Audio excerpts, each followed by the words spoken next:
सबसे अच्छी बात होगी कि जो विषय सरकार से संबंधित है वो सरकार से पूछें। जो विषय हमें तो 1,70,000 समथिंग का हमें जो अधियाचना प्राप्त हुई है, हम उसके आलोक में अपनी बात बता रहे हैं। अब ये उसमें नियोजित शिक्षक का पद है नहीं है, उसको क्या किया गया है, इसके बारे में तो आप सरकार ही बता सकती है, हम नहीं जानते हैं। अब रात भर साला नींद नहीं आ रहा है, कहाँ से आएगा? सपना देखे थे कि टीचर बनेंगे, स्कूल में पढ़ाने जाएंगे, खुशी तो हमारा सरकार से देखा नहीं गया। साला बीपीएससी एग्जाम लेगा। अरे पहले से सब एग्जाम गलती हो रहा था रे ना। हमारा दादाजी टीचर थे तो गलती से बन गए, क्या मतलब हमारा दादाजी बोका थे? घर में लड़ाई ना लगवा देगा तू? जब हम इतने पढ़ने में तेज रहते कि बीपीएससी एग्जाम निकालते तो बीएड करते, तो सबसे छुप छुपा के बीएड किए।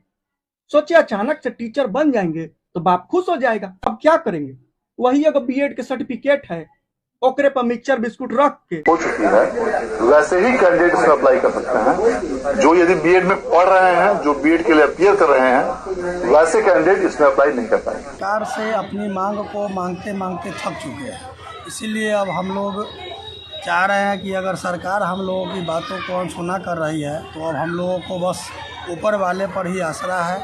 इसलिए अब मंदिर मस्जिद में जाके हम लोग ऊपर वाले से मिन्नत करते हैं, अर्जू विनती करते हैं कि जो हम लोगों की जायज़ मांग है वो जल्द से जल्द सरकार को सद्बुद्धि दे ऊपर वाले, कि हम लोगों का जो मांग है वो पूर्ति करें। इसी को लेके हम लोग मज़ार पर चादर पोशी के साथ ये मिन्नत करने आए। अभी फ़िलहाल हम लोगों का मांग है कि अध्यापक नियमावली 2023 जो सरकार के द्वारा लाया गया है वो पूर्णतः नाजायज़ है। और हम लोगों का जो अनवरत हम लोग 20 साल 2003 से 2023 तक 20 साल का सेवा हम लोग दे चुके हैं, उसके बावजूद भी तरह तरह का अभी तक हम लोगों का ट्रांसफ़र का, प्रोन्नति का, कोई इस तरह का कोई भी जो नियमावली है उसको अभी तक अमल में नहीं लाया गया। जिस बुद्धि अगर होती तो अभी तक जिस काम में पैसा नहीं भी लगता है उस काम को भी वो नियमावली भी पटल पर नहीं लाया जाता है और उसको भी क्रियान्वित नहीं किया जाता है। अगर सद्बुद्धि होती सरकार के पास तो वो काम जिसमें पैसा भी नहीं लगता है, स्थानांतरण का, प्रोन्नति का, वो जरूर हो गया रहता है। और 7वां चरण जो टीचर अभ्यर्थी हैं इनको आप ले लो, काउंसलिंग कर लो। ये सीटेट, स्टेट, बीटेट क्वालिफाइड हैं, ये लोग बहाली के इंतजार में थे, आपने प्रॉमिस भी किया था, ये इन लोगों की लड़ाई रही है, तो इनको ले लो, फिर बीपीएससी से बहाली करते रहो। सरकार शिक्षा व्यवस्था के साथ और शिक्षक अभ्यर्थियों के साथ अन्याय कर रही है। बिहार के गरीबों के भविष्य जो सरकारी विद्यालयों में है उस भविष्य के साथ खिलवाड़ कर रही है। इस प्रकार से कह रहे हैं कि बयानबाजी या अखबारी बाजी बंद करिए, बिहार के स्कूलों को टीचर दीजिए। इसी को हम स्वागत करते हैं, सलाम करते हैं। आपके आंदोलन के साथ हमारा पूरा खून पसीना है। बहुत बढ़िया सवाल, आपको बहुत बहुत धन्यवाद। ये स्थिति आई क्यों, इसके जिम्मेदार कौन है? शिक्षक का काम है पढ़ाना और राष्ट्र का निर्माण में सबसे बड़ा योगदान शिक्षक का होता है। आप भी अगर आज पत्रकार बने हैं तो कोई शिक्षक ही पढ़ाया होगा, निश्चित रूप से पढ़ाया होगा। लेकिन ऐसे जो राष्ट्र निर्माता को सड़क पर क्यों आना पड़ रहा है? इस सरकारों की कौन सी गलत नीतियां हैं, ऐसी कौन सी व्यवस्था वो है जो उनको इतने रोष में? आपने खुद वर्णन किया, रात का समय है, उसके बाद भी लोग खड़े हैं। कोई दर्द बड़ा होगा, कोई तकलीफ बड़ी होगी निश्चित रूप से।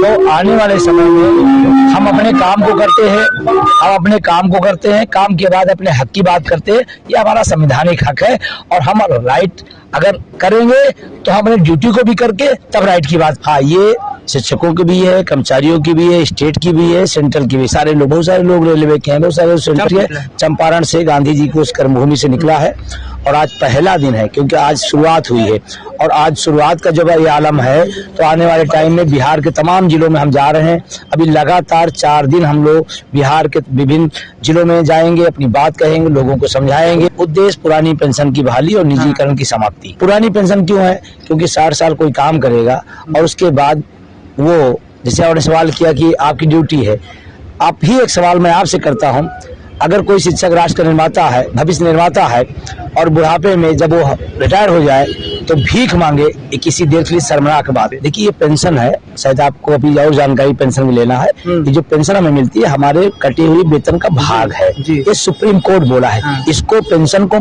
पेंडिंग वेतन बोला जाता है।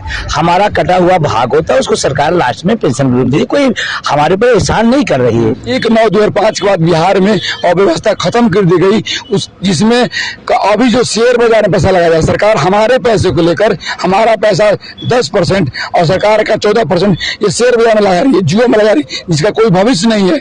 यूक्रेन में युद्ध होता है और शेयर बाजार हमारा पैसा गिरता है, हमारा पैसा कम हो गया। कोरोना काल में सब सारे का पेंशन नहीं, पुरानी पेंशन योजना जो नेताओं को मिलती है, नई पेंशन में पेंशन नहीं है। हमारे मैं 21 वर्ष में 22 वर्ष में नियुक्ति में आया हूँ और पेंशन के नाम पे हमारे वेतन से 24% वेतन काटा जा रहा है और पीएफआरडीए को भेजा जा रहा है। अब वो पीएफआरडीए का हमारा 35 साल 40 साल का कमाई नई ठगी है। न्यू पेंशन व्यवस्था एक ठगी है, ये नो पेंशन व्यवस्था है और हमारे वेतन का 24% कटौती भी जा रहा है।